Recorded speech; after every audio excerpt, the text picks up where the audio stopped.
감사합니다. 오늘도 신약성경대학으로 저희들 함께 모여 하나님의 말씀을 보고 배울 때 성령의 지혜로 잘 깨닫고 우리의 삶으로 가져가서 진리를 누리게 하여 주시옵소서. 예수님의 이름으로 기도드립니다. 아멘. 오늘은 복음서 3회 짧은 유대 방문과 마지막 전도 여행하겠습니다. 오늘은 조금 일찍 끝내도록 하겠습니다. 살을 건너가려고 그랬더니 너무 많아서요. 자, 짧은 유대 방문. 자, 지금 그 연대기적으로 지금 보니까 그 사건들을 지금 나열돼 있어요. 자, 짧은 유대 방문. 자, 나사로를 살리십니다. 자, 요한복음 11장 제 1절에서 44절까지. 자, 나사로가 살았던 베다니는 예루살렘에서 약 2km 정도 떨어져 있었다라고 지금 강의 안에 돼 있습니다. 우리 3km 돼 있어요? 예, 2km로 하셔도 되고 뭐 3km. 뭐 이주연 집사가 걸어가면 3km고 뭐 김민선 집사님이 걸어가면 2km밖에 안 되고 뭐 그럴 수 있죠. 뭐 그게 중요한 게 아닙니다. 예. 자, 박스를 보시면 나사로가 죽은 지 얼마가 되었어요? 나흘 4일이 되었다라는 것은 중요하다. 고대 랍비의 자료에 의하면 유대인들은 영혼이 죽은 사람의 몸 주위에서 사흘 동안 맴돈다고 하였다. 그러면 이 죽음의 관점에서 완전히 나사로는 죽은 것이죠. 예. 자, 그 다음에 때때로 주님께서는 더 큰 역사를 통해 더 많은 주의 영광을 보여주실 목적으로 기도에 대한 응답을 지체하신다라고 되어 있습니다.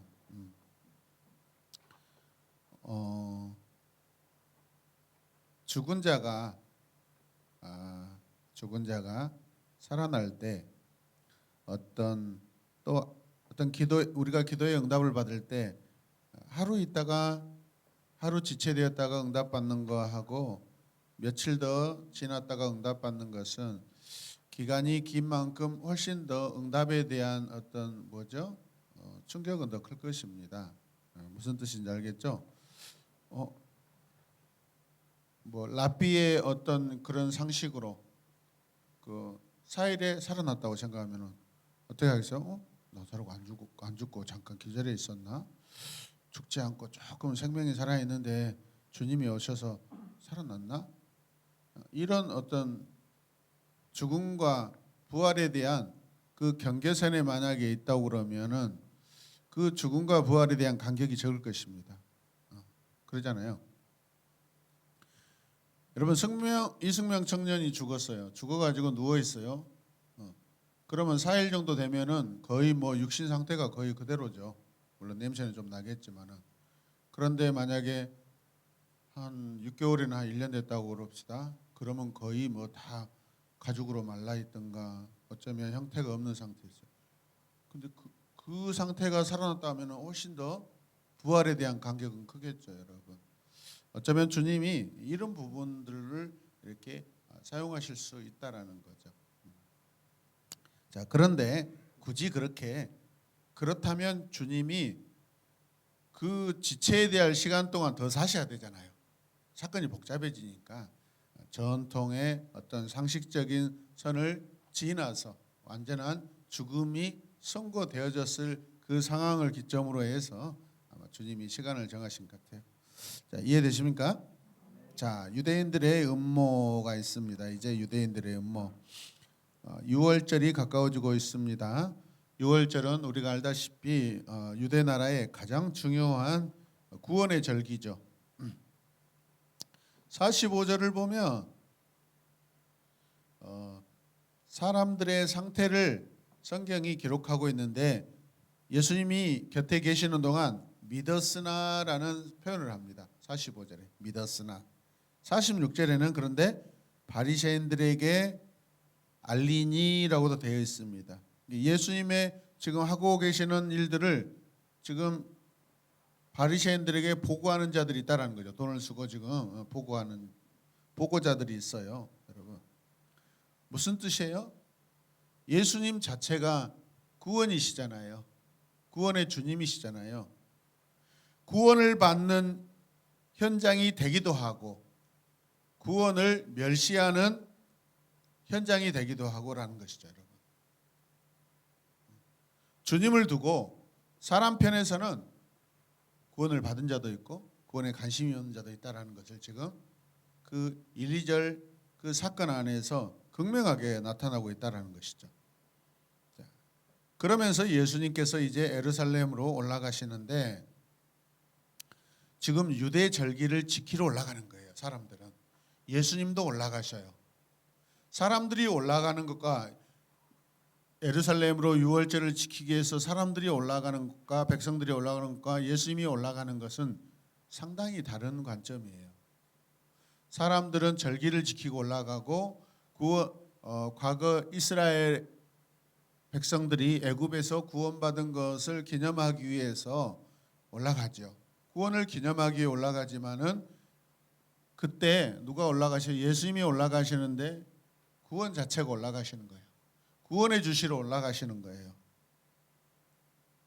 그래서 지금 사람들은 기념의 절기이지만은 사실은 우리가 예수님의 관점으로 보고 예수님을 가까이 했을 때는 어떻게 되죠? 구원의 주님을 만나는 절기가 되는 거예요. 이 절기가 기념의 절기가 아니라 실제가 되는 그런 구원의 날이 된다라는 것을 지금 성경은 의도적으로 지금 기록하고 있습니다. 이해되십니까? 오늘이 구원의 날입니다. 오늘이 우리가 살아있는 동안 구원받을 수 있습니다. 이해되십니까? 네. 자, 그 다음 두 번째 보니까 읽읍시다. 가야바는 자신의 말이 요한복음 3장 16절과 유사하다는 것을 알지 못했을 것이다. 계속해서 보시면은 이제 그 53절에 보면 이날부터 예수를 죽이고자 모의하였다라고 되어 있습니다. 이제 본격적으로 6월절이 가까워지니까 어때요? 6월절은 백성들이 구원을 받는 날이기도 하지만은 그 구원을 위해서 어린 양이 죽어야 하는 날이에요. 그 어린 양이 누구시죠? 지금 예루살렘 올라가시는 예수님이시죠. 자, 점점 예수님의 죽음이 다가오고 있다라는 것을 지금 성경이 말씀하고 있어요. 이날부터 예수를 죽이고자 모의하였다라고 합니다. 본격적으로. 자, 그런데 어떻게 해요? 밑에 보니까 다 해서 예수님께서 의도적으로 피신하셔요. 에브라임이라는 곳으로 피신하시는데 예루살렘에서 약 24km 떨어진 동네라고 그래요. 북쪽이죠. 예루살렘 쪽에서는 북쪽이죠. 저 위에 북쪽이죠. 네, 그때 54절에 보니까 예수님께서 제자들과 함께 의도적으로 이곳에 피하셔 계십니다. 자, 그 다음에 네 번째, 크게 네 번째가 뭐죠? 마지막 전도 여행. 10명의 나병 환자를 고치시는 사건 우리가 잘 알고 있죠. 율법에 따르면 나병 환자가 나으면 누구에게 가야 돼요? 제사장에 가서 보여야 돼요. 진단을 받아야 하고 또 합당한 제사를 드려야만 공동체로 다시 돌아올 수 있죠. 그런데 그 10명 중에서 9은 제사장에게 가고 그 10명 중에 한 명이 예수님께 찾아와서 자기가 나음을 감사해서 하나님께 영광 올려드리죠. 그때 예수님이 뭐라고 그러셔요? 그 9은 어디 있느냐라고 질문하십니다. 자, 이 사건을 우리가 잘 생각해 보셔요. 분명 유대 법으로는 이 나병이 나았다면 공식적인 법정에 가서 판단을 받아야 돼요. 자, 거기에 몇 명이 갔어요? 9명이 갔어요. 이 사람들은 당시의 법을 지키러 간 거예요. 그런데 한 사람은 그 법을 지키지 않아요. 범죄가 아니라 범죄 차원이 아니라 뭐 하죠? 자기를 낫게 해주시고 치료하신 예수님께 하나님께 더 큰 감사가 있고 감격이 있어서 남아 있는 것이죠. 돌아온 거죠, 사실. 그렇다면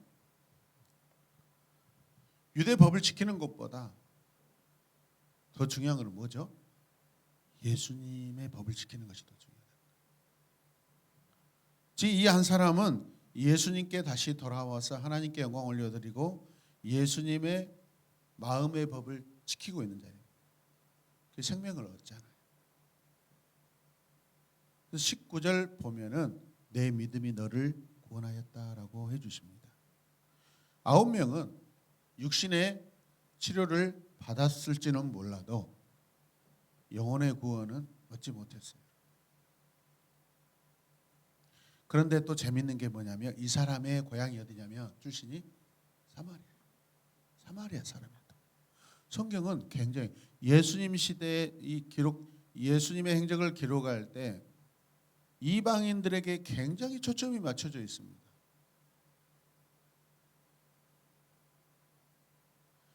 사마리아인들과 유대인들을 계속해서 대조시키고 계셔요.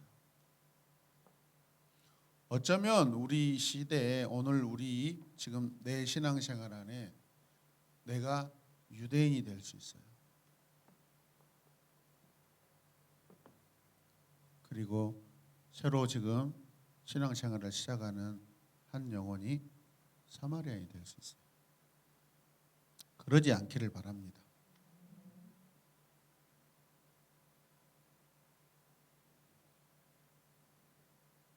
그래서 이 예수님의 구원이 여러분 종족이나 민족이 중요하지 않다라는 거예요.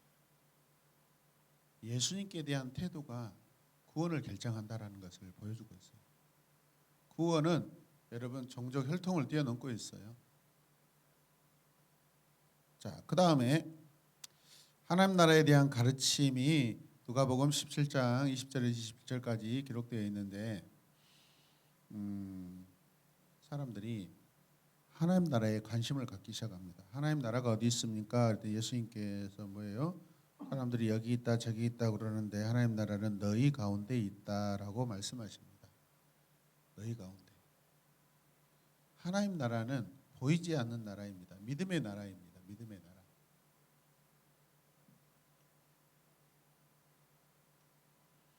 그리고 재림에 대한 가르침을 17장 22절에서 37절까지 말씀하시는데 재림이 뭐죠? 종말이잖아요. 사실은 종말을 의미하는데 그때 어떤 현상이 일어날 것인가?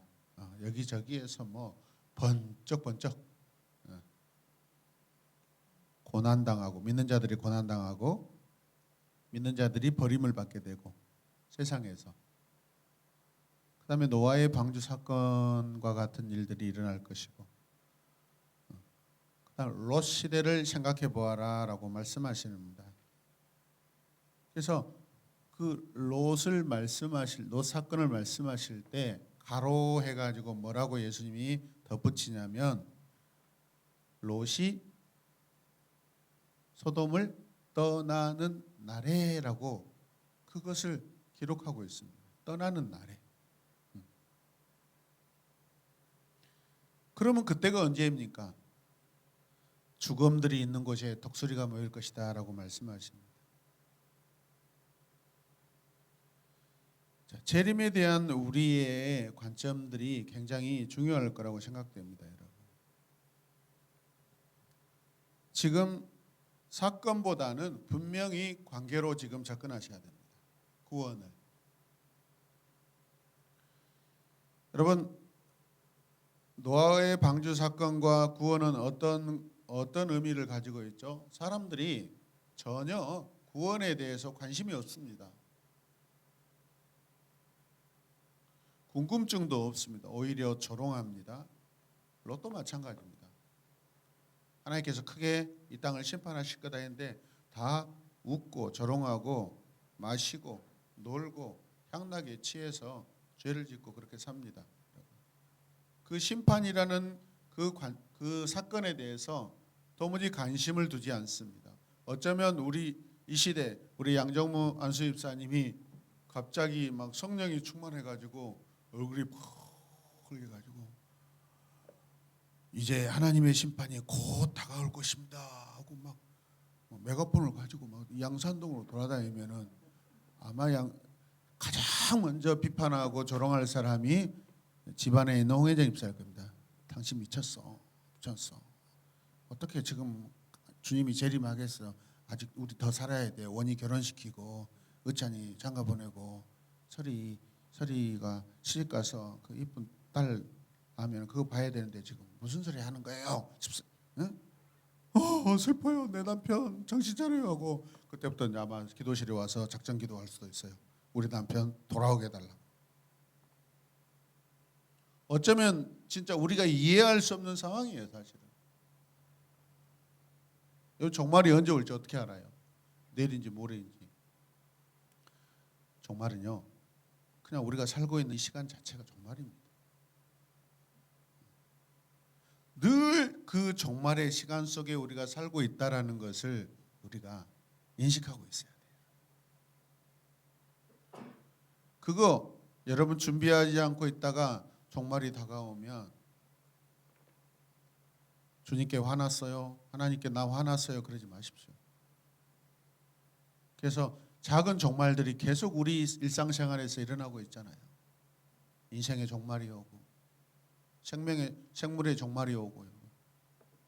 저도 지금 제 방에 화분이 2개 있는데 계속 물을 주고 어느 때보다도 오래오래 살고 있는데 쟤도 종말이 있더라고요. 정해진 종말이. 아무리 물을 줘도 꽃피는 시간은 정해져 있더라고요. 점점 꽃은 사라지고 있어요. 그래서 저것을 지금 텃밭에다 심어가지고 조금 더 연장해 줄까 말까. 그래봤자 며칠 더 사는 거죠. 종말이 있어요, 없어요? 그런 소종말을 통해서 우리 인생의 종말이 있고 이 땅의 종말이 있다라는 것을 우리가 늘 인식해야 돼요. 굉장히 중요합니다. 내가 죽는구나. 한번 봅시다. 나는 반드시 죽는다. 네. 내일 죽을 거예요. 그러면 바로 교회 떠나죠. 이제 우리 목사님 미쳤다 하고. 종말에 대해서 굉장히 우리가 심각하게 적극적으로 인식하고 살아야 돼요. 그 종말을 여러분 살아내야 되고 기쁨이에요, 여러분. 종말은 우리에게 심판이 아니라 완전한 구원을 이루는 시간이잖아요. 믿으십니까? 저는 요즘에 저도 늙었나 봐요. 요즘에요. 우리 교회 공동체 안에 어르신들을 생각하면 한 5년, 10년 안에 이분들이 다 돌아가실 텐데 물론 120세를 누리실 분도 계실 수도 있겠지만은 5년, 10년 안에 많은 분들이 떠나면 이 빈자리가 얼마나 쓸쓸하고 그리워질까. 벌써부터 그런 생각이 드는데요. 내가 죽으면 새로운 에마부교회 성도들 내 장례식에 찾아오는 사람이 누가 있을까?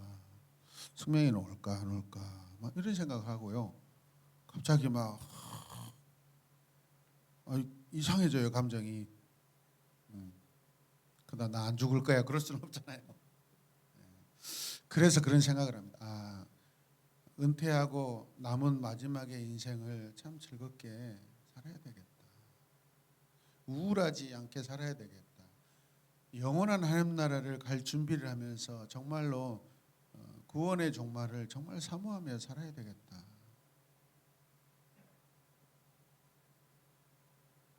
여러분 늙어서 누구세요? 우리 이제 그때 가서는 적어도 권사님 되겠죠. 김미성 권사님, 목사님 어떻게 잘 지내신가 찾아왔어요 하고 또 좋아하지도 않는 꽈배기 사와가지고 이렇게 갖다 주면 누구세요? 제가 갑자기 누구세요? 저 김미성 권사예요. 권사는 뭐 이런다고 생각해 보십시오. 덕이 안 되잖아요, 여러분. 우리 인생의 종말, 이 땅의 종말이 하나님의 주권적으로 이루어질 텐데 그것을 여러분 은혜로 우리 죽음을 덕으로 세워야 돼요. 아멘이죠. 갑자기 막 찾아왔는데 막 똥 싸갖고 막 이런데 발라버리면 어떡해요? 신앙 안 가야 되겠다고 안 찾아올 거예요. 가지 마세요. 김필환 목사 노망 들어가지고 막 벽에다 똥 치라고 했는데 가면 그러지 않기를 바랍니다. 마지막까지 성경 읽고 찬송하고 주변 사람들에게 복음을 권면하고 생명이 희미해질 때까지 그런 여러분 되시기 주의 이름으로 축복합니다. 아유 멋있습니다. 네. 그렇게 살기를 바라면서 우리 하나님께 영광의 박수 한번 올려드리겠습니다. 아멘. 감사합니다. 자 그래요. 그 다음에 기도에 대한 가르침. 자 같이 읽을까요? 여인과 불의한 재판관의 비유. 자 뭐라고 해석해주고 있죠? 끈기 있게 기도하려면 하나님의 응답이 의롭고 항상 알맞은 때에 이루어진다는 것을 믿어야 한다. 이 여인에게는 그 고민하고 작정한 때부터 재판관이 허락해 줄 때까지의 시간은 굉장히 긴 시간이고 갈등의 시간이고 두려움의 시간일 텐데 여러분 결국은 이루어지잖아요. 그 반드시 이루어진다. 하나님께서 그 때를 이루어 주신다라는 것을 우리가 믿음으로 여러분 가지라는 거죠. 밤낮 부르짖는 자에게. 그런데 보세요. 주님이 뭐라고 하냐면 여기에서 바리새파 사람과 세리의 기도를요 비유로 드러내십니다. 바리새파 사람들은 여러분 손을 들고 큰 소리로 하늘에 계신 하나님 아버지 하면서 나는 매일 금식하고 헌금을 하고 막 굉장히 자기가 하나님께 지금까지 살았던 내용들을 고백합니다. 근데 세리는 어떻게 해요? 부끄러워서 차마 그런 말을 못하고.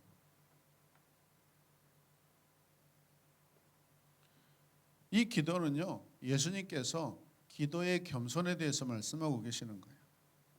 그러면서 여기에서 비유 하나를 더 가져오는데 어린아이 비유를 가져옵니다. 어린아이 같이 하지 말아라 그럽니다. 부정형이에요. 이 어린아이의 비유는 부정적이에요. 어린아이처럼 분별하지 못하고 어리석지 말라는 거예요, 여러분.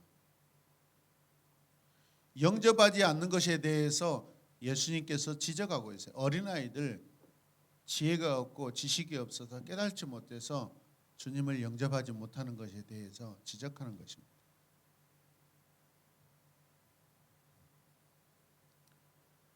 기도가 뭐예요, 여러분? 주님과 하나 되는 것입니다. 주님을 신뢰하는 것입니다. 주님을 믿는 시간입니다. 그냥 기도 그 자체만 우리가 생각해서는 안 됩니다. 우리가 응답받아야 될 어떤 조건적인 그 조건만 생각하시면 안 된다는 거예요. 그 기도하는 시간 내가 주님과 함께 동행하셔야 됩니다. 하나님과 한 마음이 돼야 돼요. 그러면 기도의 응답이 되든 안 되든 그거 중요하지 않아요. 하나님과 관계하는 그 자체로 우리는 충분히 필요한 돈 500만 원, 1000만 원 내 손에 없어도 괜찮아. 왜? 그 시간에 주님이 나에게 평안을 주셨기 때문에.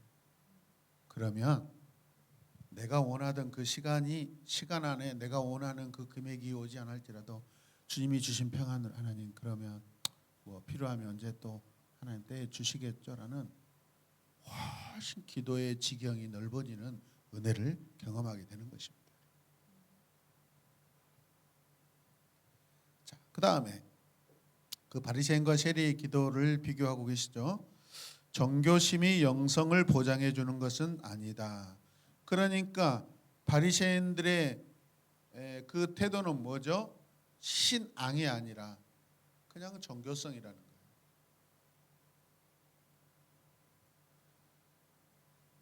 누구나 교회 생활을 할 수 있습니다. 교회의 삶을 두고 살 수 있습니다. 신앙은 달라요.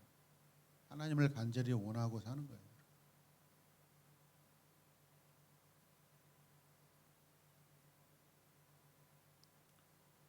제가 아주 소중하게 여기는 공동체 교회가 있는데 걱정이 많습니다.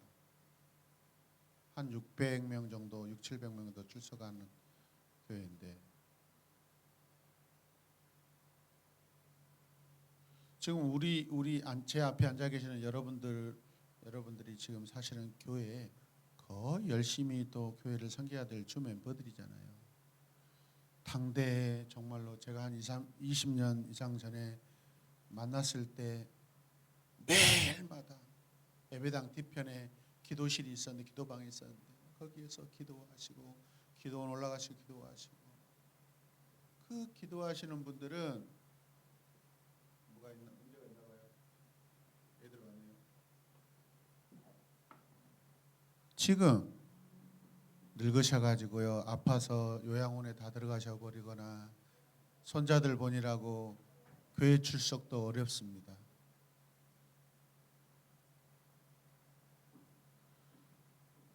그러면 그 자녀들 세대가 불같이 교회를 섬기고 하나님을 사랑해야 되는데 그런 모습이 제 눈에는 잘 도무지 보이지 않아요.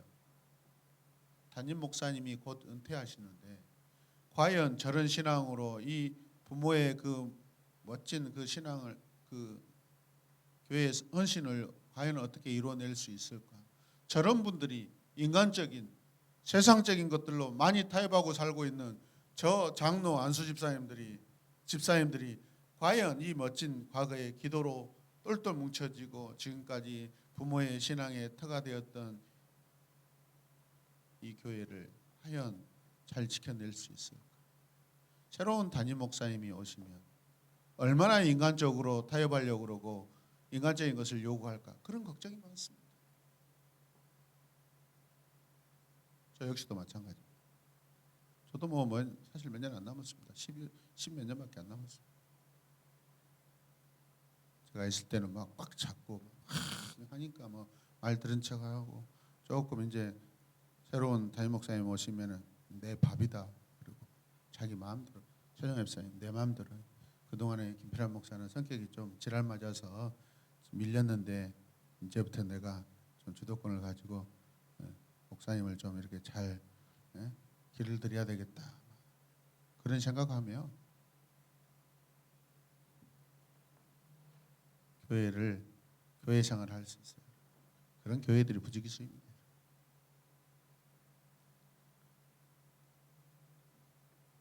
목사님들이 청빙받아서 교회에 목회하러 오셨잖아요. 목회를 누가 하는 거예요? 첫 번째는 담임 목사님이 하시는 거 아닙니까? 하나님께서 이 목사님에게 주신 목회 비전이 있단 말이에요. 목회 장점이 있단 말이에요. 그러면 목사님이 자기가 가진 비전이나 가지고 있는 은사를 마음껏 교회에서 펼칠 수 있도록 성도들이 하나 되어서 서로 도와주고 해야 되는데 견제하고 막 그러면 되겠습니까?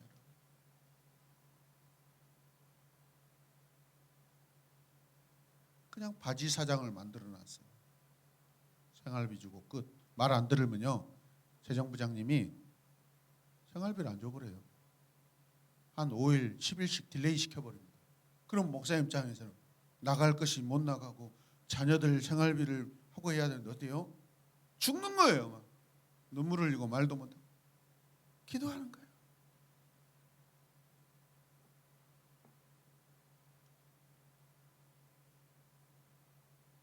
살 수가 없어서 교회를 떠나게 돼요. 최근에도 그런 소식을 들었어요. 우리 지역 근처에 저 하순에 불과 몇 년 만에 담임 목사님이 3번인가 4번 바뀌었대요.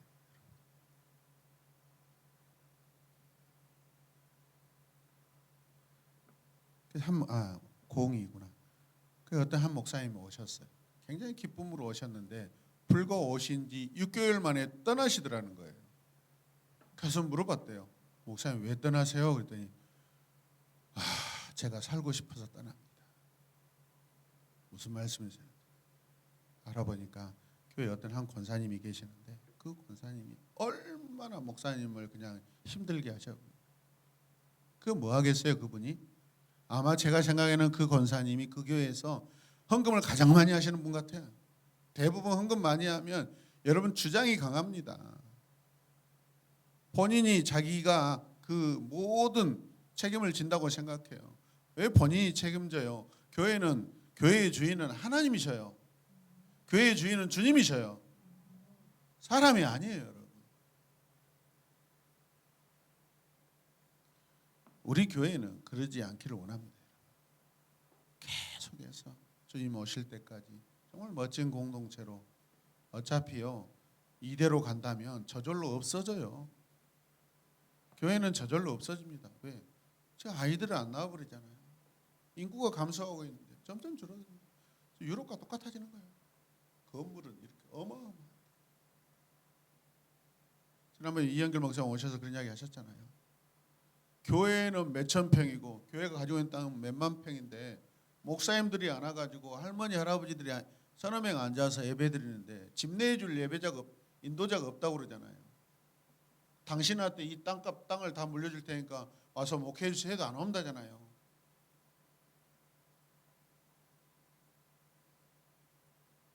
우리 한국교회도 지금 신학교가 다 미달입니다. 그 시대가 오고 있어요. 지금 저는 한편으로는 반기고 있습니다. 너무 무분별하게 목사님들이 세워지고 교회가 막 그 소명받지 않는 사람들이 신학교 와가지고 개척하고 힘들면 그만둬 버리고. 여러분 목숨을 걸어내야죠. 소명받은 자는 포기하지 않습니다. 성도도 마찬가지입니다. 구원받지 않는 사람이 어떻게 성도입니까? 성도인 척하고 있는 거예요. 그게 교회 생활이에요. 그게 바리새인들이에요. 바리새인들이 가까이 있습니다. 내가 바리새인일 수도 있습니다.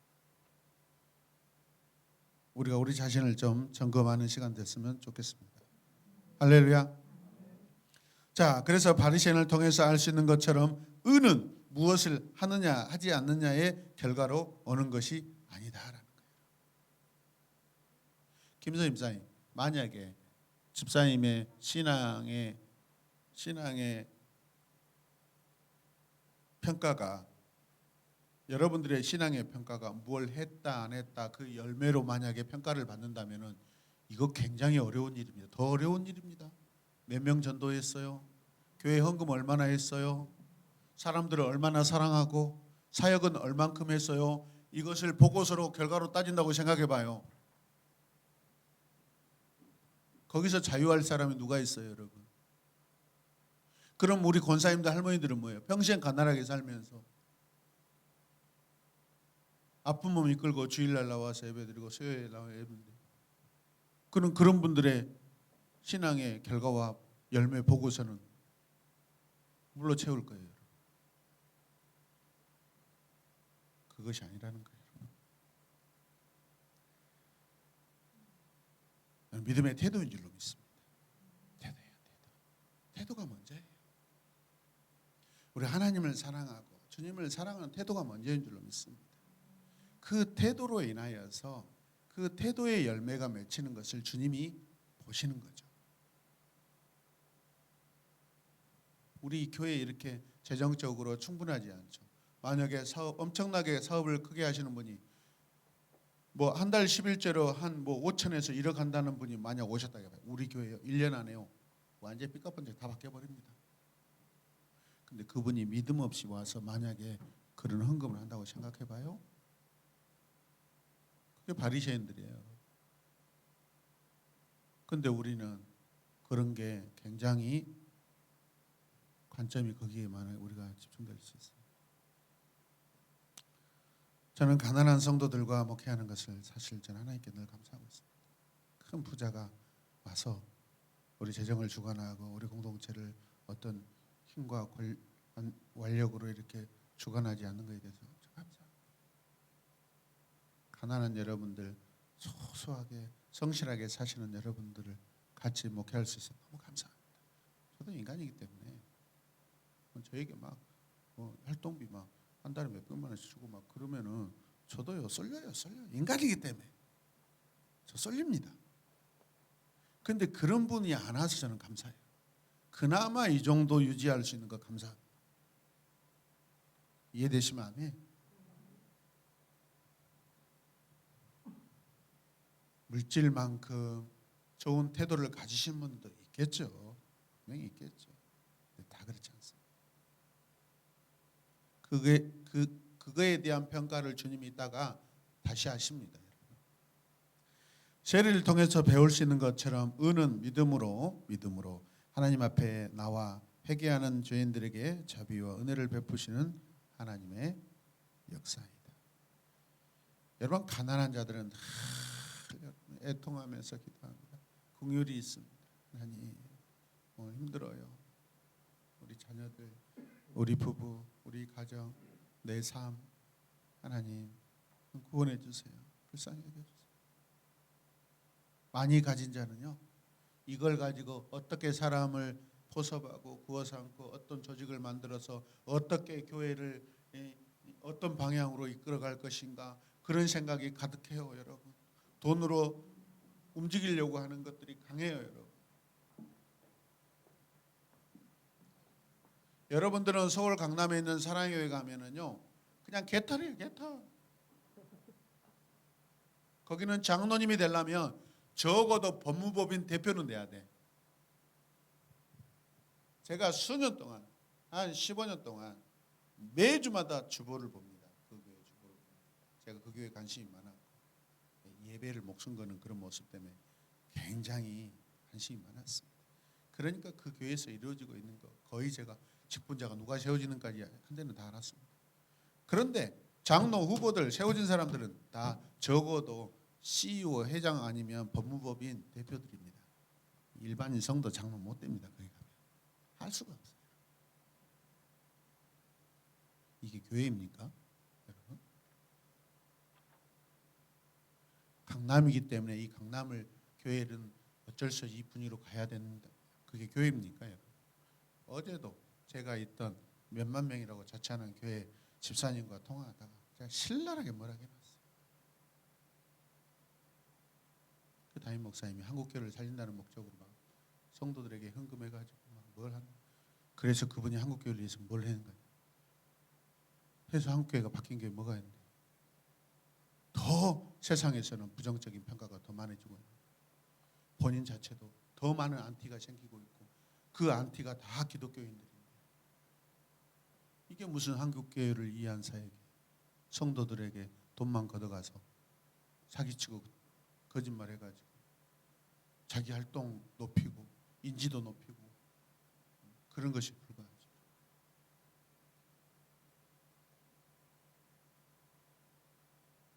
성도가 2만 명이라는데 청년이 300명도 안 돼. 주일학교가 지금 아주 급속도로 줄어가고 있어요.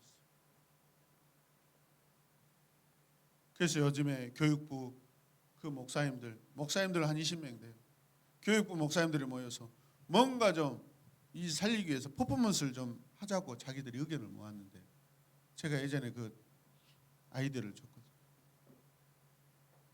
한 달에 한 번 정도라도 주일 저녁 예배나 청소년들로 본당에다가 다 들어오게 하고 강단에다가 성도가 많으니까 200~300명 아이들 세워서 거기서 찬양하게 만들고 그냥 부모들과 자녀들이 한 자리에서 예배드릴 수 있는 그런 분위기를 한번 해보십시오. 목사님 허락 안 한대요. 그 시간에 목사님의 어른들을 위한 설교를 해야 되는데 아이들한테 대한 설교를 하면 안 된대요. 목사님이 설교를 포기 못하는 거예요.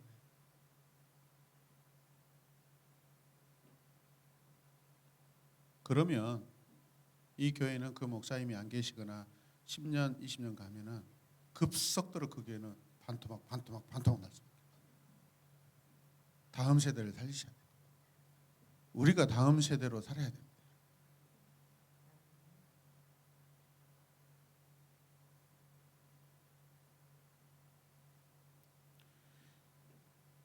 교회가 항상 젊은 교회로 가셔야 됩니다. 교회 안에 어르신들이 힘들지만은 예배드리는 태도를 보십시오. 얼마나 힘들겠어요. 그래서 저는 긍정적으로 봅니다. 저는 목사이기 때문에 긍정적으로 봅니다. 아니 예수님 안 믿고 교회 안 나오셔서 뭐하고 집에서 누워 계시거나 아이고 우리야 마사지 하고 있어. 교회 오니까 박수라도 치고 건강하게 있어. 활동하시고 움직이시고. 아멘이죠. 아멘. 네 그렇습니다. 주님의 마음으로 보시길 바랍니다. 인간적인 시각으로 아이고 우리 어머니 아이고 우리 아버지 교회 가시기 힘들죠. 그렇게 생각하시면 안 됩니다. 태도가 중요합니다. 태도가. 자, 이혼에 대한 교훈.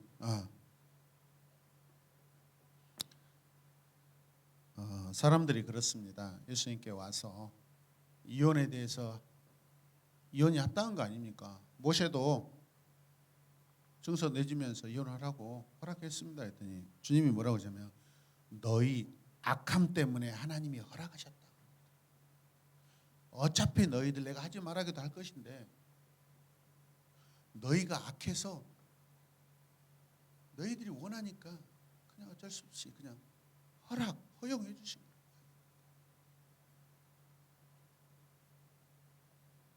하나님이 한 몸 되게 한 것을 사람이 나눌 수 없다고도 말씀하십니다.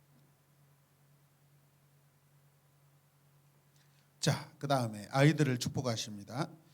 하나님 나라는 어린아이와 같은 사람의 것이다라고 여기서는 또 어린아이를 가지고 이제는 긍정적인 방향으로 말씀하십니다. 이 앞에서는 어린아이 같으면 안 된다라고 했는데 여기는 어린아이 같아야 된다라고 이렇게 또 말씀하십니다. 그 비유를 잘 우리가 해석하셔야 됩니다. 아멘. 네. 자, 희생에 대한 가르침입니다. 희생. 젊은 부자가는 내가 어떻게 해야 영생을 얻을 수 있겠나이까 와서 묻죠. 너 재산 다 팔아라. 그리고 나를 따르라. 하늘의 보물을 쌓으라고 그럽니다. 땅에다 보물을 쌓지 말고. 자, 부자들의 어려움, 뭐가 어려울까요? 낙타가 바늘귀로 들어가는 것이 더 쉽다라고 이야기합니다. 여러분, 부자. 제가 아까 개인 간증했잖아요. 이게 제 소견이 아니라 주님도 말씀하시는 소견이셔요. 부자 힘듭니다, 여러분. 부자는 간접 살인도 많이 합니다. 당연할까요? 제가 과거에 청년 때 저 말레이시아에 제가 한 1년 반 정도 근무한 적이 있는데 거기에 페낭 브리지라고 있습니다. 현대건설에서 1970년도에 그 브리지가 아시아에서 가장 긴 다리였습니다. 한 3, 4km 정도 되거든요. 마치 우리 진도의 울돌목처럼 물살이 엄청 센 데입니다. 그러니까 이게 거기를 주로 말레이시아, 싱가포르 그쪽이라 해상 그 무역이 굉장히 이렇게 발달한 것이고 그게 필요한데 배로 왔다 갔다 해야 될 통과해야 할 부분인데 배가 뒤집히는 거예요, 물살 때문에. 그래서 어떻게 해야 돼? 거기서 다리를 놓는데 그 다리를 놓다가 수많은 여러분 노동자들이 일하다 밑으로 그 바다로 떨어졌고 어마어마하게 죽었어요. 수백 명이 죽었어요. 그때 당시에 현대건설 사장이 누구냐면 이명박. 간접살인이에요, 여러분. 부자들은 간접살인을 할 수밖에 없어요. 그게 당연하다고 생각하면 안 돼요. 누군가는 해야 되겠지만 그것을 줄이려고 노력해야 되고 그런 불의한 사고가 일어났을 때 합당한 보상을 해줘야 돼요.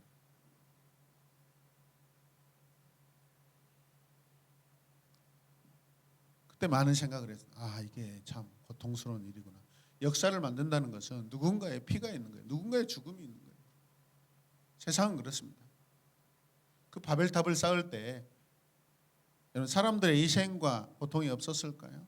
자기들이 원해서 쌓긴 하지만 오늘 아내하고 둘이 집에 잠깐 있으면서 중국의 오악이라고 합니다. 산악 큰 산이 뭐 황산이 있고 무슨 산이 있고 숭산이 있고 근데 와산을 이야기하는데 그 꼭대기에 산 꼭대기 바위 꼭대기로 길을 만들어 가지고 맨 끝에다가 짐을 지고 120kg, 50kg 짐을 지고 옮겨가는데 한 번 갈 때 12,000원 받더라고요. 근데 50년 하신 분이 계시고 30년 하신 분이. 근데 도대체 저걸 왜 짊어지고 하지? 그 마지막에 뭐가 있냐? 절이 있어. 그 절에서 필요한 물건을 갖다 줘. 근데 그 물건을 다 쓰고 나면 뭐가 발생하죠? 쓰레기가 발생. 그럼 쓰레기를 또 짊어지고 내려가서 버리는 또 짐꾼이 있어요. 우리 옛날에 저기 설악산에 그거 한번 나왔죠. 평생 동안. 사람들은 끊임없이 높은 데에다가 뭘 지으려고 그러는구나. 그 높은 데다가 뭘 지어놓고 살면은 거기에 영험이 있고 뭔가 도를 깨닫는 것 같고 높은 곳에다가 바위에다 뭔 글씨를 이렇게 적어놓는가. 김일성이가 하는 짓하고 중국 사람들이 하는 짓하고 똑같더라고요. 바위에다 막 글씨를 새겨놓고. 여러분 높은 곳에 올라가야 됩니까? 사람의 심리는 그런 바벨탑을 지향하는 거예요. 우리 기독교인들은 이 땅에 사는 날 동안은 우리는 낮은 곳을 지향하고 살아야 돼요. 그게 제자의 태도예요. 너희가 말석에 앉으면 끌어다가 상석에 앉혀주시잖아요. 그것은 우리가 그 상석은 언제 앉아야 돼요? 마지막 날에. 할렐루야. 주님이 앉혀주신 자리가 영원한 자리고 주님이 원하는 때지.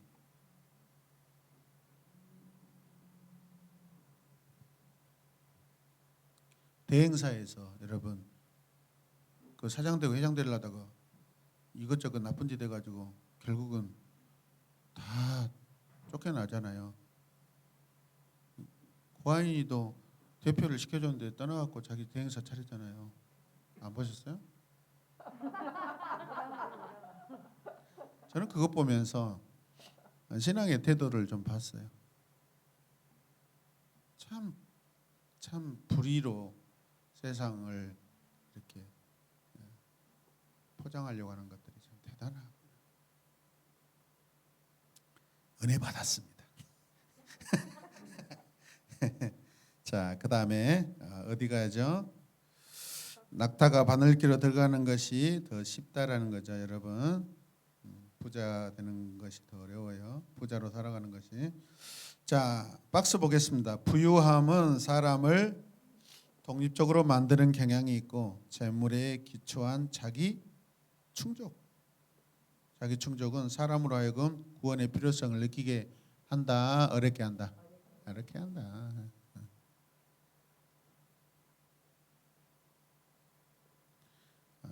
부자 되려고 힘쓰지 마시고 의로운 일에 여러분의 소유를 많이 이렇게 사용하시길 바랍니다.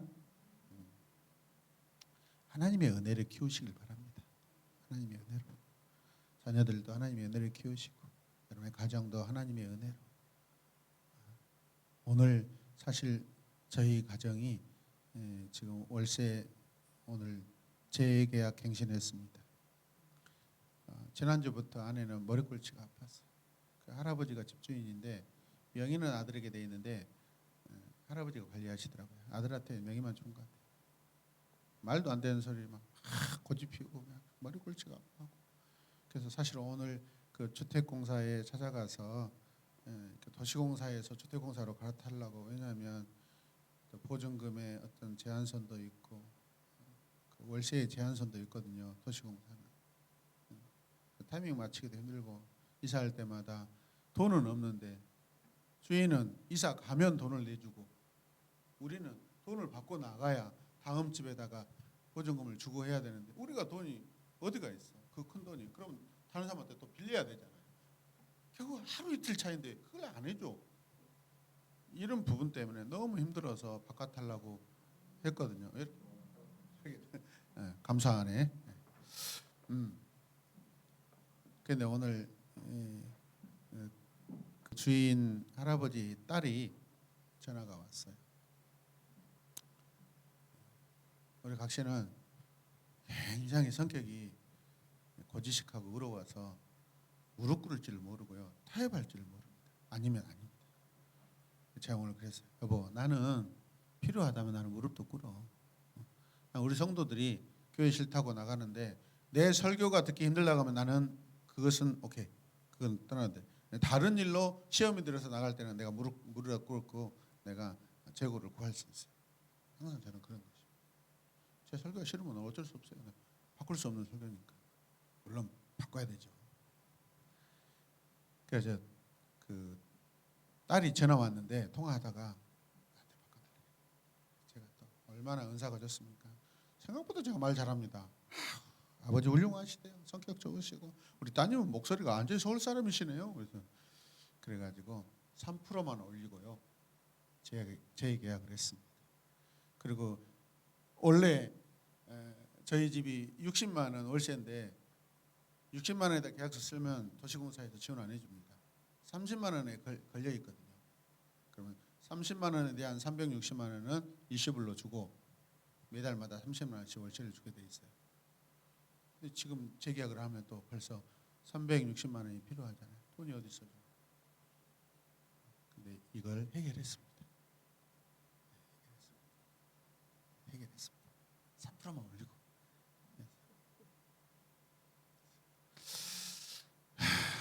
자, 그런데 여러분 돈이 넉넉해가지고 툭툭툭 지불하면은 감사도 없어요. 근데 어려운 중에 이런 것들이 이렇게 해결이 되고 해서 제가 얼마나 감사한지 모릅니다. 가난한 사람들이 감사가 많습니다. 가난한 마음으로 사시게요. 하나님께 감사하면서. 할렐루야. 자, 영원한 상급이 있습니다. 주님이 너희도 제자들에게 말씀하십니다. 12보좌에 앉아서 세상을 심판할 날이 올 것이다 라고 이야기합니다.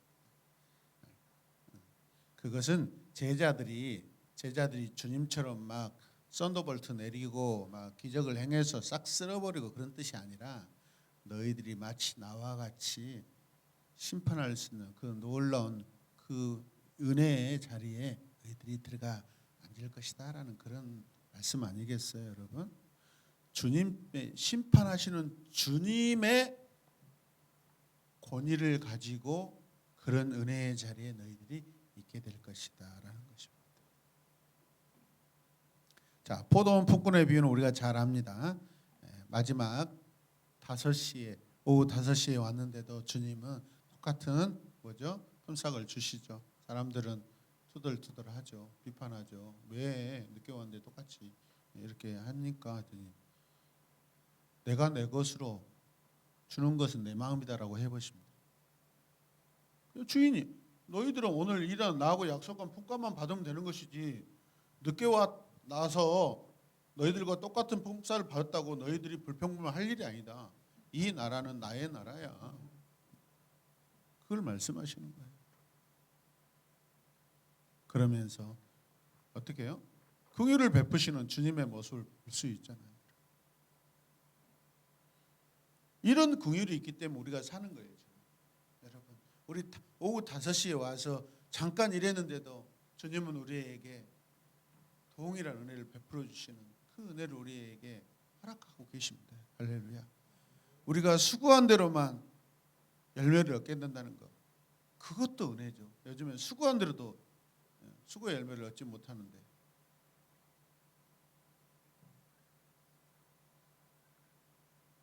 정해진 수고를 안 해도 우리 주님은 은혜를 베푸십니다. 태도입니다. 태도. 하나님의 은혜입니다. 자, 고난에 대한 세 번째 예언. 예수님께서 계속해서 나 대제사장들과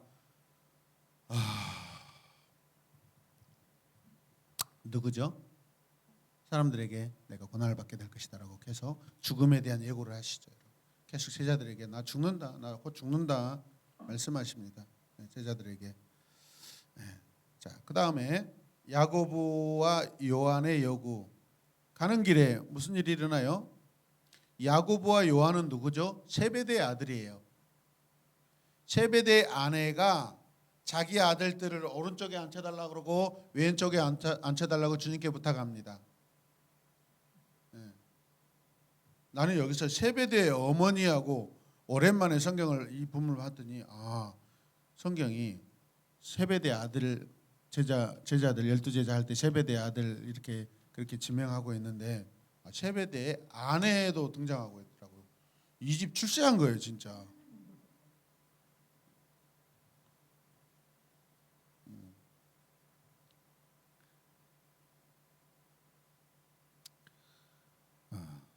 주님이 예루살렘에 올라가시는 지금 이유를 도무지 모르고 있는 거예요.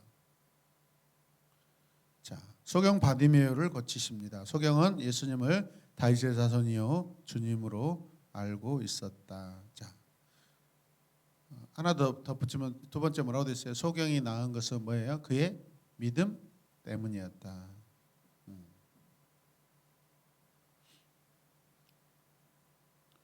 아까 그 뭐죠?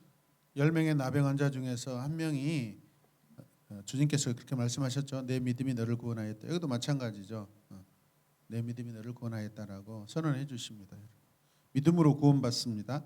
행위로 구원받지 않습니다.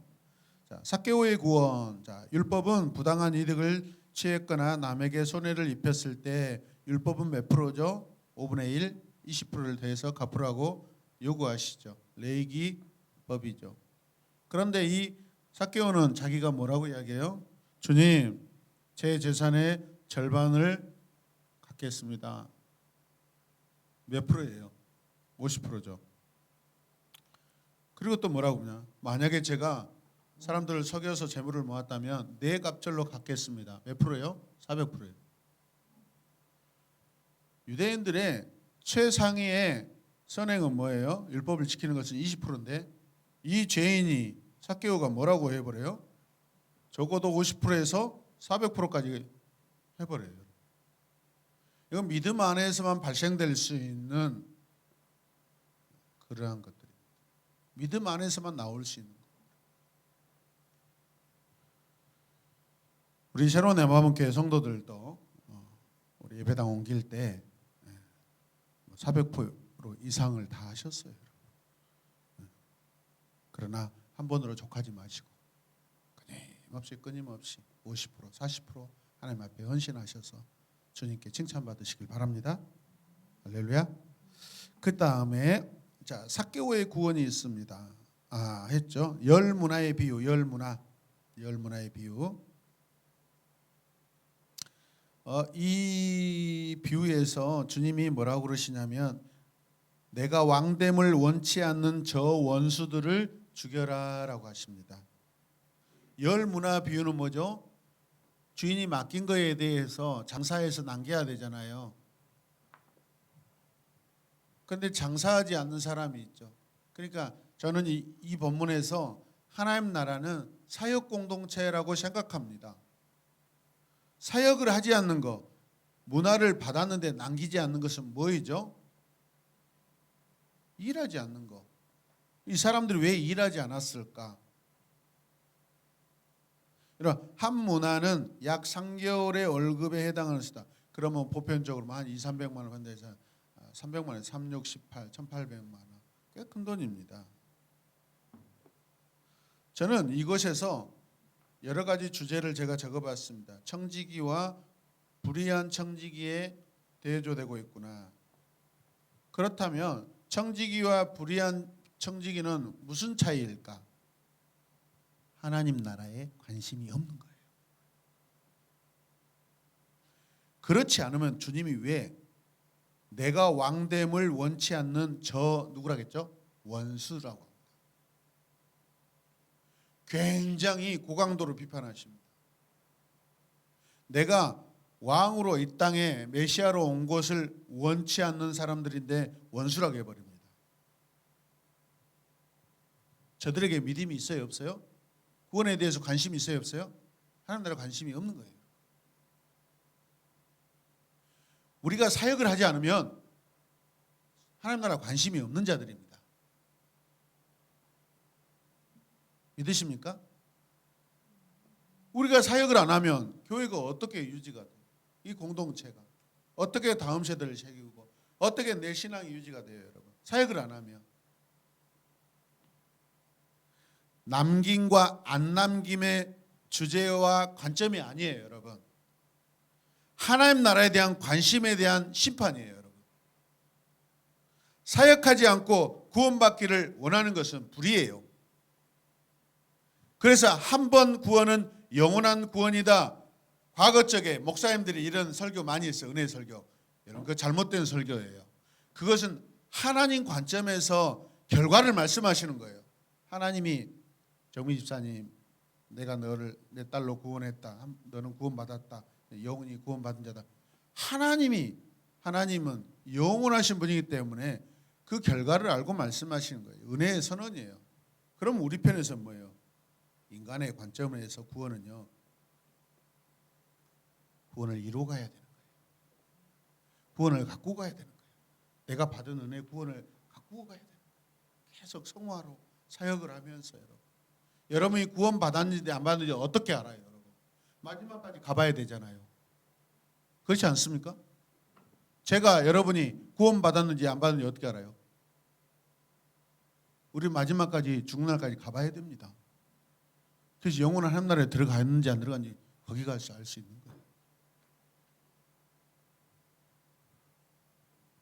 그럼 우리가 받은, 적어도 우리가 구원 받았습니다, 내가 예수님 영접하고 믿습니다라고 한다면 그것을요 내 삶 속에서 매일마다 누리고 기뻐하고 감사하며 아름답게, 아름다운 화원으로, 동산으로, 하나님이 아담을 동산에, 에덴 동산을 맡기신 대로 가꾸어진 동산이에요. 가꾸어진 동산이에요. 아름답게 가꾸어진 동산이에요.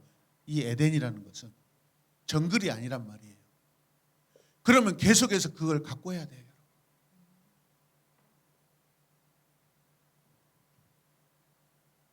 인간의 관점은 구원을 이루어가야 하고요, 살아내야 하는 줄로 믿으시길 바랍니다.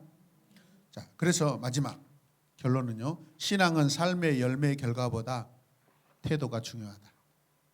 태도가 중요하다. 저는 여기에 은혜가 있다고 생각합니다. 그럼 우리 할머니 권사님들 이게 적용이 안 되면 비참한 거예요. 평생 동안 권사님들 교회 다니셨는데 뭐 내놓으라는 게 사실 뭐 있어요? 만약에 역사로 따진다면 그건 주님께 뭐 아무것도 아닐 수 있어요. 아니라는 거예요. 큰 인생의 역사 없어도 평생을 하나님 바라고, 우리 예전 성도님들 50년, 100년, 70년에는 교회 성도들이 참 순수했습니다. 지금은 어려워요. 우리 스스로도 순수함이 떨어지고 있고 많은 복잡한 이해관계, 삶의 환경 때문에 우리 자신도 막 너무 많은 거 복잡하게 생각합니다. 단순해져야 돼요. 우리의 태도가요, 거기에서 아름다운 믿음의 열매들이 나올 줄로 믿습니다. 그게 참 열매이지 않겠어요? 예, 여러분, 저와 여러분들이 그렇게 살아가기를 주님의 이름으로 축복합니다. 자, 오늘 여기까지 마치고, 네, 자, 우리 리뷰하겠습니다.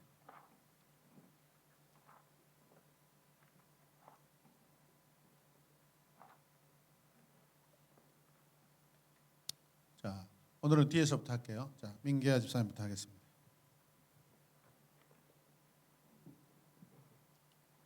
아따, 우리 아이들이 와서 또 이 성경대학을 듣고 있어서 감사하네요. 네. 그 오늘 왜 모자를 이렇게 아름답게 썼대요? 머리 삭발해 봤어요? 네. 허리 삐끗한 거 머리하고 뭔 상관이요? 머리를 못 감으세요? 근데 머리 안 감은 유전이 왜 이주연에서 절로 넘어갔대요?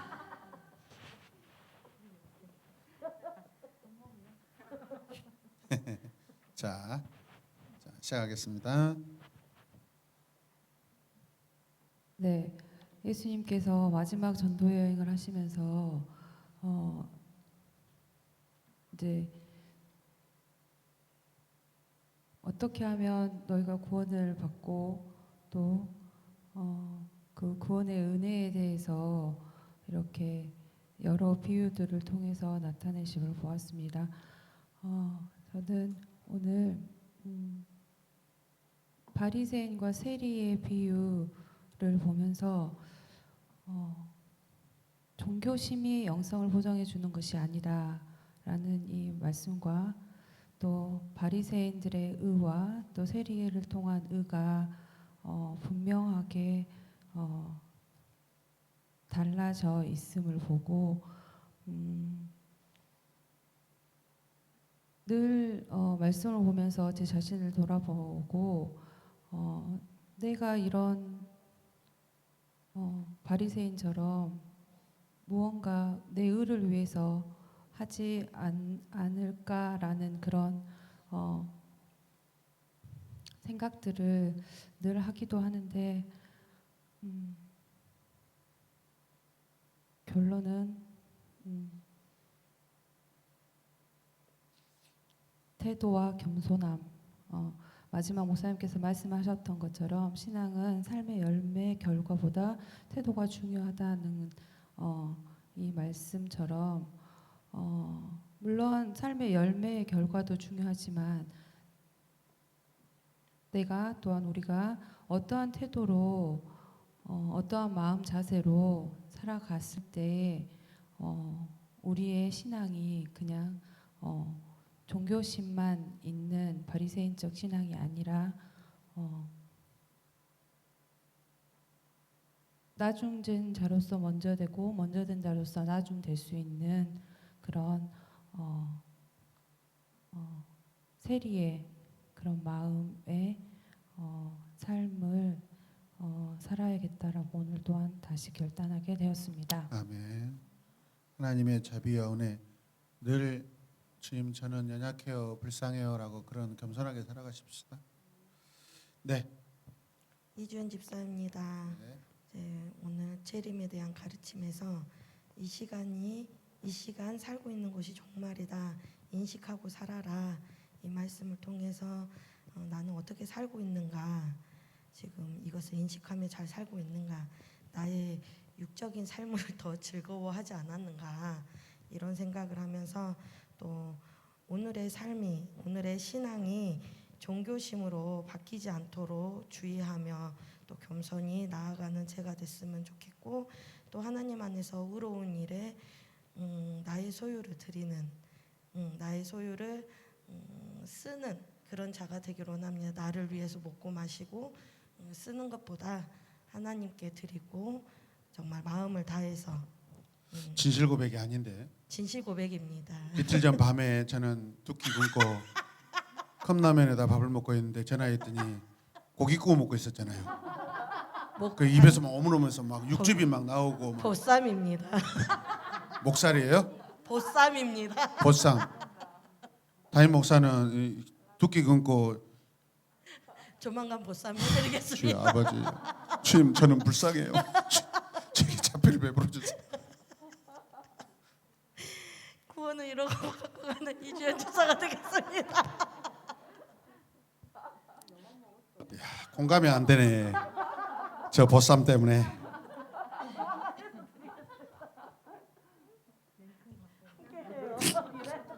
장소님사 오늘부터 보쌈 끊습니다. 이제 그동안에 즐겨했던 보쌈.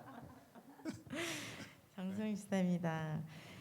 오늘 짧은 유대 방문을 보면서 나사로가 죽은 지 나흘이 되었다는 것이 중요하다고 하셨는데, 예수 그리스도의 모습을 드러내는 부활과 생명 사역을 하심을 볼 수 있었고, 기도에 대한 가르침과 또 바리새인과 세리의 비유를 보면서 오늘 마지막 말씀에서 구원을 이루어가고 갖고 가야 된다고 정글이 되지 않도록 해야 된다 하셨는데, 저의 삶 또한도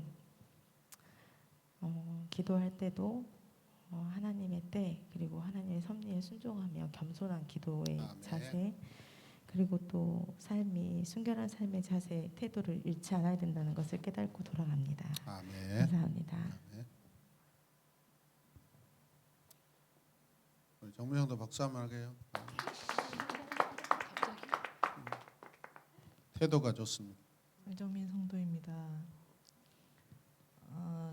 정해진 수고를 하지 않아도 동일한 은혜를 베풀어 주시는 주님을 기억하면서 네. 회개도 하고 8시 10분에 도착하였지만 칭찬 받았잖아요. 감사합니다. 네. 근데 저기 태도가 중요하다고 하셔서 또 교만하지 않고 다시 또 겸손한 자세로 양육에 임하도록 하겠습니다. 네. 저는 항상 말씀드리지만은 의도적으로 지각하고 습관적으로 지각한 것보다 저 싫어합니다. 그런데 삶의 어떤 바쁜 일로 인하여서 늦었어요.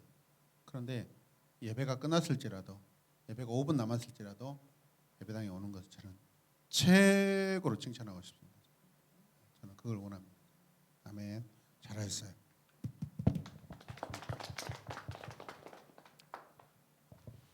네, 문삼희 집사입니다. 마지막 전도 여행 제목이요. 마지막 전도 여행이면서 또 예수님께서 여러 가지들을 또 우리에게도 말씀을 해주셨는데, 그 하나님 나라에 대한 가르침과 또 기도에 대한 가르침, 이런 모든 말씀을 항상 마음에 새기고 예수님과 함께 전도 여행하는 삶을 살도록 항상 낮은 자세에 교만하지 않고 겸손한 마음으로 구원을 예수님과 함께 이루어 가꾸어 나가는 문선미 집사가 되도록 하겠습니다. 아멘. 감사합니다. 김미선 집사입니다. 저는 그 10명의 나병 환자를 고치시는 부분에서 제가 이렇게 9명이 될 확률이 높은 사람의 경향이 있어서 이게 좀 마음에 좀 왔네요. 그래서 유대 법으로는 제사장들에게 보이고 나음을 확인받고 싶은 그 마음, 나 병 나았으니까 빨리 확인 좀 도장을 받고 싶은 마음이 앞설 건데 이 한 사람이 나 나았네. 이게 어떻게 된 거야? 하면서 그 낫게 해주신 예수님을 생각했다는 거.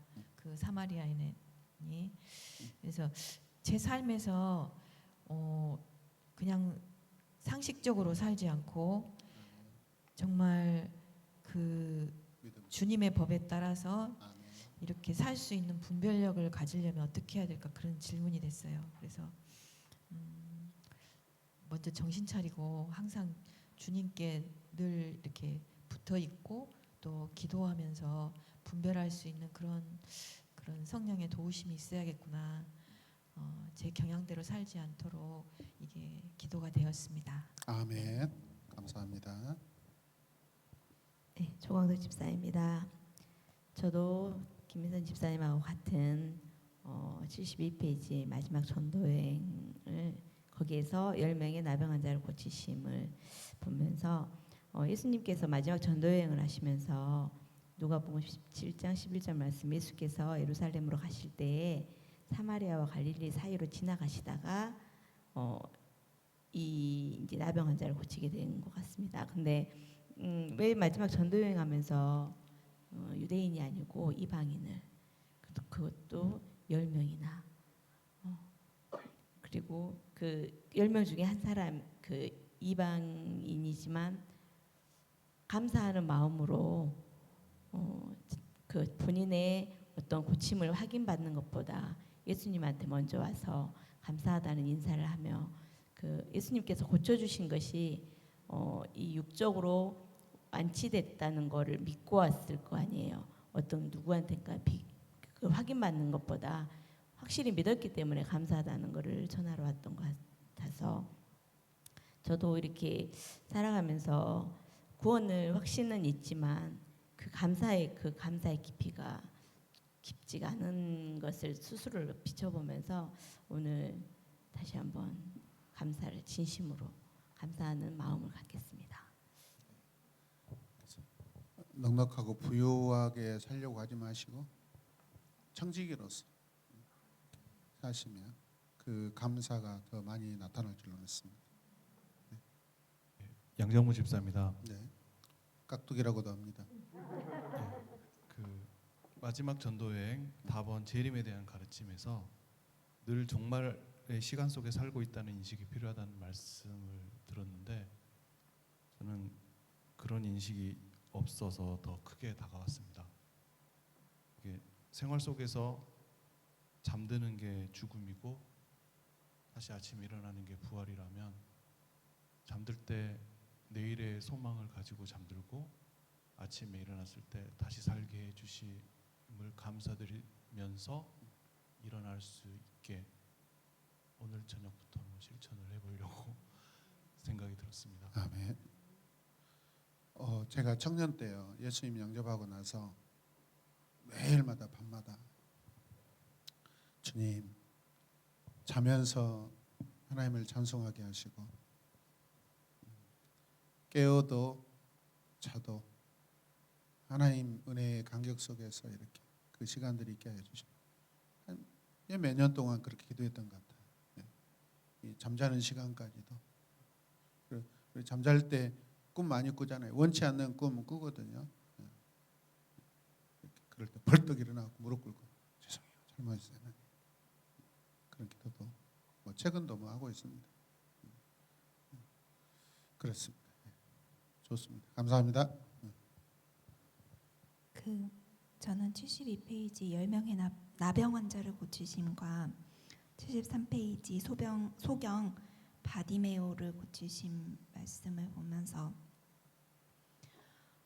성경에 예수님께서 그 병자를 고치시는 장면들이, 그러니까 그냥 뭐 수많은 병자를 고치시더라 뭐 이렇게 끝나는 거 말고 한 사람 한 사람 포인트로 고치시는 장면들이 많이 나오는데, 그 중에서 특별히 나오는 말들이 모든 사람에게 나오는 게 아니라 그 중에 가끔씩 한 사람, 그러니까 어떤 사람들은 나오고 병 고침 받고 끝나고, 어떤 사람은 병 고침을 받고 확인되고 구원을 받았다라는 말씀을 듣고 끝나는 사람들이 있더라고요.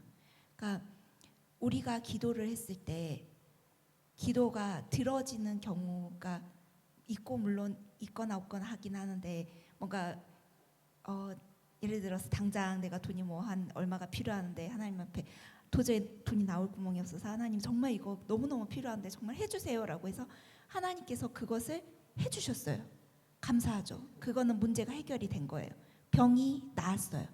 근데 그게 병이 나은 것에서 끝나는 게 아니라 이 사건이 나의 구원과 연결이 될 수 있는 어떤 거기까지 나갈 수 있는, 거기까지 나갈 수 있었으면 좋겠고 어떻게 나가는지는 아직 잘 모르겠다는 게 오늘의 결론입니다. 그래서 제가 필요할 때 기도하고 전화드리면 헌금하시길 바랍니다. 아주 좋은 관점입니다. 네, 맞습니다. 요약되어 있는 부분도 있고 자세하게 마지막까지 이렇게 기록하고 있는 모습, 그런 부분들이 분명히 주님이 원하시는 어떤 의도가 있을 줄로 믿습니다. 네, 감사합니다. 이승명 청년입니다. 저는 이혼에 대한 교훈에서 예수님께서 이혼에 대하여 너희가 악해서 어쩔 수 없이 해주었다, 이 말씀을 보면서 이번에 큐티 말씀이 떠오르더라고요. 큐티에서도 하나님이 이제 이스라엘의 왕이시지만 이스라엘 백성들은 사무엘에게 계속 이제 하나님께 인간의 왕을 세워달라, 우리는 강한 인간의 왕이 필요하다 해서 하나님께서 원치 않으셨지만 어쩔 수 없이 해주심을 보면서 이렇게 이제 말씀이 이제 생각나면서 저도 제가 하나님이 원치 않으시지만 계속 욕심을 부리고 그렇게 해가지고 하나님께서 이루어 주시면은 그거를 하나님의 뜻이다라고 착각했던 적이 최근에도 있었고 계속 그랬던 것 같아서 같은 게 아니라 했죠. 했습니다. 그래서 회개함으로 추상적으로 신앙을 고백하면 안 됩니다. 회개함으로 이제 그 부분들을 고치고 정말로 하나님의 뜻이 무엇인지, 하나님의 뜻을 제일 먼저 중요하게 여기는 믿음의 사람이 되겠습니다. 그게 악하다고 알면서도 또 내가 하고 싶을 때 나 그래도 악한 자 될래요. 나 어쩔 수 없죠. 나 악하고 말래요. 막 그러잖아요, 사실.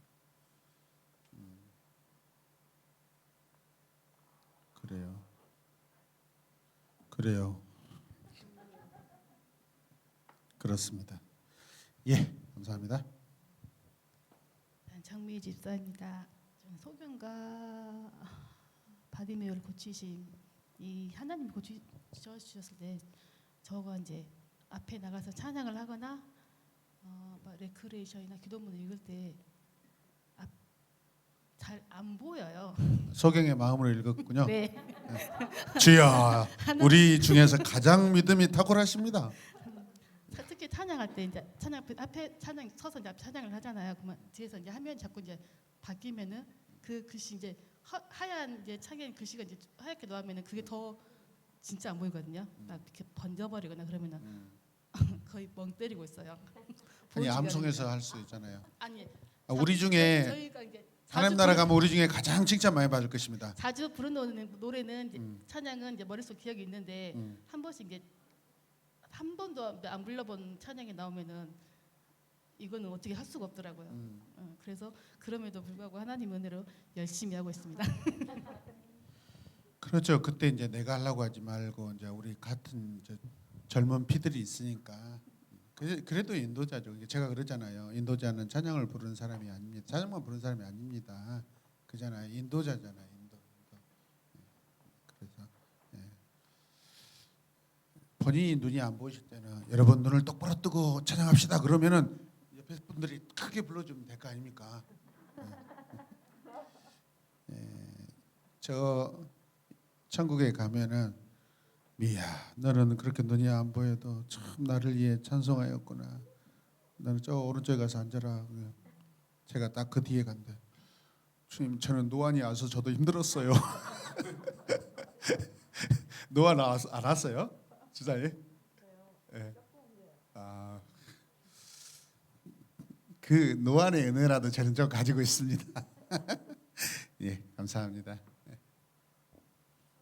네, 양수자 집사입니다. 네. 저는 72페이지 재림에 대한 가르침과 기도에 대한 가르침에 대해서 은혜를 받았는데요. 재림에 대한 가르침에서 목사님께서 종말을 인식하며 살아가야 하는 성도의 삶을 살아야 된다라는 말에서 내가 얼마나 그 하나님 앞에 코람데오의 삶을 살고 있었는가, 전혀 그렇지 못했다는 것을 회개하게 되었고요. 또 그거를 코람데오의 삶을 살아가야 되는 성도가 되기를 원합니다. 그 코람데오를 방해하는 것들이 무엇입니까? 지금 현재 상태에서 저의 상태에서 봤을 때에는 상황에서 그냥 여러 가지 생각입니까? 아니면 어떤 삶의 어떤 일들입니까? 생각도 그렇고 여러 가지 스트레스에 의한 그 생각을 멈추기 위해서 TV 드라마에 쏙 빠져 있습니다. 구원과 진리가 텔레비전에 있지 아니하고 기도실에서 기도할 때 나올 줄로 믿습니다. 한번 우리가 이 걱정 근심에 사로잡히면 어렵습니다. 그래서 물론 저는 사실 집보다 교회가 더 편해서 거의 1년 350일 정도는 교회에서 자고 있는 것 같아요. 물론 교회에서 잔다고 해서 뭐 제가 경건해지고 하지는 않지만은 사역적인 그런 시간을 아끼고 또 이런 부분들.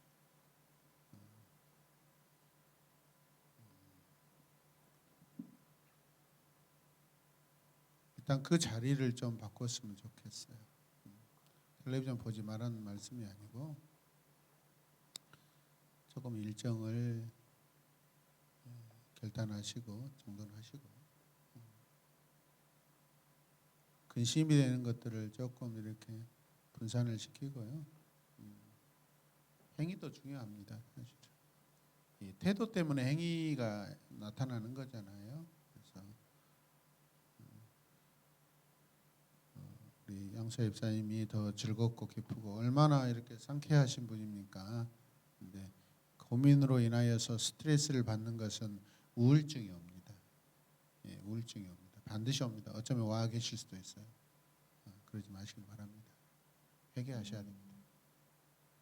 스트레스 때문에 마음에 근심이 많다는 거 여러분 다 똑같습니다. 다 해당됩니다. 회개하셔야 돼요. 회개할 일이지 고민을 풀 문제가 아닙니다. 여러분 회개하십시오. 예. 주님이 오늘 이 전체 강의 안에서 구원이든 행위든 제자들에게 요구하는 것은 늘 여러분 회개를 통해서 지워집니다. 리셋이 되고 회복이 되는 것이지. 네, 그래서요. 기도에 대한 가르침에서 그 여인과 불의한 재판관의 비유, 끈기 있게 기도하려면 하나님의 응답이 의롭고 항상 알맞은 때에 이루어진다는 것을 믿어야 한다. 저희 같은 경우는 끈기가 부족하지 않나, 그런 그 하나님의 응답을 기다리는 것보다 하나님의 응답이겠지 하면서 했던 행동들, 그런 것들이 전혀 도움이 안 됐던 그것을 깨닫게 되었고 깨닫는 시간들이 많았습니다. 그래서 끈기 있게 기도하는 삶을 사는 자가 되기를 결단합니다. 맞습니다. 작전기도 하시고 다 이루지 못할 때도 많으신 것 같고 실버실 하나 내드릴 테니까 오늘부터 오셔서 주무시고 밥은 그 남편분이 알아서 해 먹으라고 하시고 밥 안 해줘도 죽지 않고요. 문제 일어나지 않습니다. 그래서 같이 기도하시고요. 예? 끝나고 같이 기도하고 가시고 아침에 오셔서 기도하시고 요 며칠 요즘에 이주연도 좀 기도하러 안 오더라. 요즘 보니까. 내일부터 오겠습니다. 오겠습니다. 그 육식을 멀리하고 초식을 가까이 하고.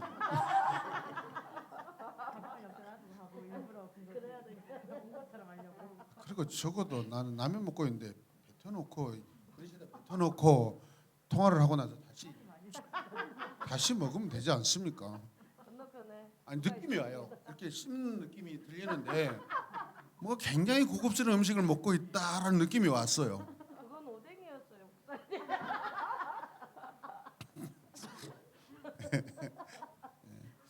영사 집사님, 우리가 다 모든 성도가 앉아 있지만은 양사 집사님만의 그 굉장히 특별한 독특한 인생을 살고 계시잖아요. 하나님이 허락하신 하나님 안에. 그럼 그 남들이 가지지 못하고 남들이 허락되지 않는 그 상황 속에서 은혜로 살아갈 때 그거는 하나님 안에서 새로운 한 독특한 은혜의 스토리예요. 여러분. 그것을 기뻐하시길 바랍니다. 그게 약점이 아니에요, 절대. 여러분. 우리의 약점은 약점이에요. 약점을 지지난 시간에 우리가 은혜의 스토리로 살자고 했잖아요. 고민하지 마십시오. 고민하면 제 마음이 아파요. 네, 옆에 오늘 같이 앉으셨대요? 알았어요. 오늘 도와달라고 김지현 팀장님이 또 예지하셨구만. 최중환 집사입니다. 저는 마지막 전도 여행에서 가를 할까 달을 할까 좀 고민을 했었는데 다 하겠습니다. 그 재림에 대한 가르침, 수야 집사님도 방금 거기에 대해서 얘기했는데 늘 종말의 시간을 우리가 살고 있다고 생각하며 현재 삶 속에부터 믿음으로 나아가야 한다. 이게 죽음이란 것과 영생, 제가 지금 요즘 퇴근하는 길에 86 드신 영감님을 모시고 그분을 바에다 주고 오늘 또 교회 왔는데요. 어제 그런 이야기를 좀 나눈 적이 있습니다. 근데 어르신 죽음에 대해서 생각해 보셨어요? 근데 좀 건방진 표현이지만 그 어르신 이의 형님 이름이 나하고 이름이 똑같습니다. 최중환이라고. 아주 그냥 한 번씩 농담으로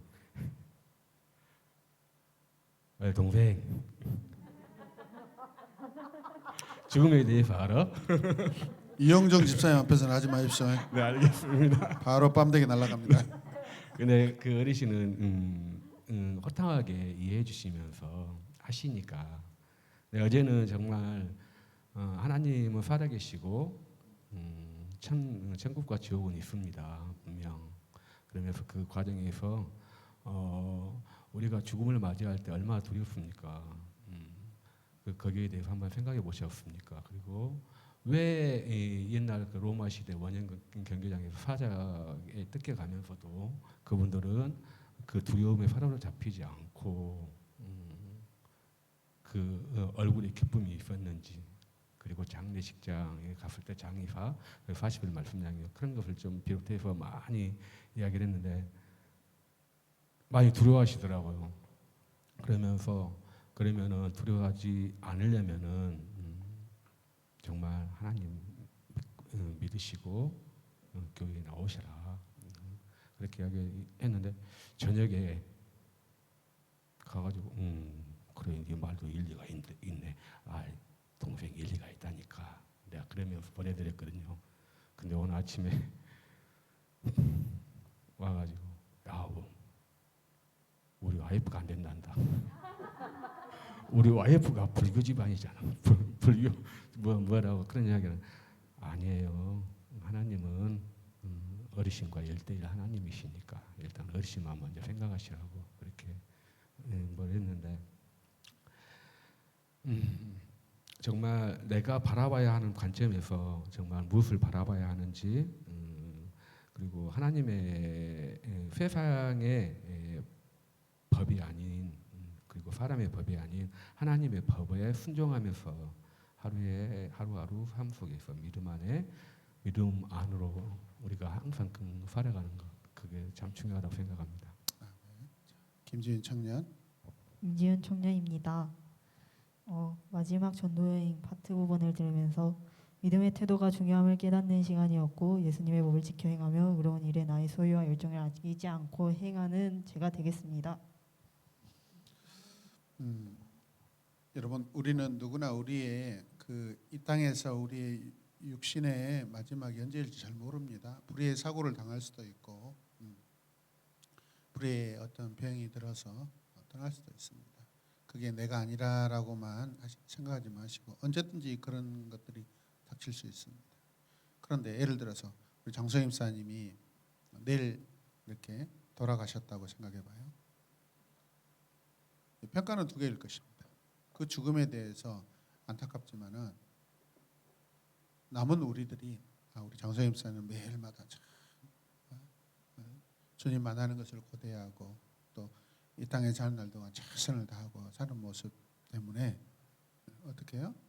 종말을 준비하는 그런 삶이었기 때문에 당시에는 슬프지만은 안심이 되는 거예요. 기쁨이 오는 거예요. 평안을 주는 거예요. 그런데 또 어떤 만약에 그렇지 않고 두 번째 생각은 뭐냐면 돌아가셨을 때 그냥 슬프는 거예요. 왜 슬프겠어요? 그냥 죽음 자체만 생각나게 하니까. 이 집사님이 젊었지만은 되게 하나님 앞에 참 영혼을 생각하고 영생을 생각하고 종말을 생각하며 그 삶이었다면 본인 남은 자에게도 그런 소망을 주고 저는 가셨다라고 생각합니다. 그런 저와 여러분들이 됐으면 좋겠어요. 기도하겠습니다. 하나님 감사합니다. 주님 이제 마지막 주간을 위하여서 예루살렘으로 올라가시는데 제자들에게 또 마지막 한 주간도 계속해서 복음을 전하고 계시고 영혼들을 거두시고 치료하시는 모습 속에서 우리가 이 땅에 성도로서 주님의 제자로 살아갈 때 어떻게 살아가야 될지 말씀을 통해 배웁니다. 우리의 매일의 삶이 죽음을 기다리는 시간들이 아니라 하나님을 위하여 살고 생명을 누리며 생명을 나누어지고 생명을 자랑하는 그런 우리의 남은 매일의 삶이 되게 하여 주시고 복된 삶이 되게 하여 주시옵소서. 예수님의 이름으로 기도드립니다. 아멘. 감사합니다. 수고하셨습니다.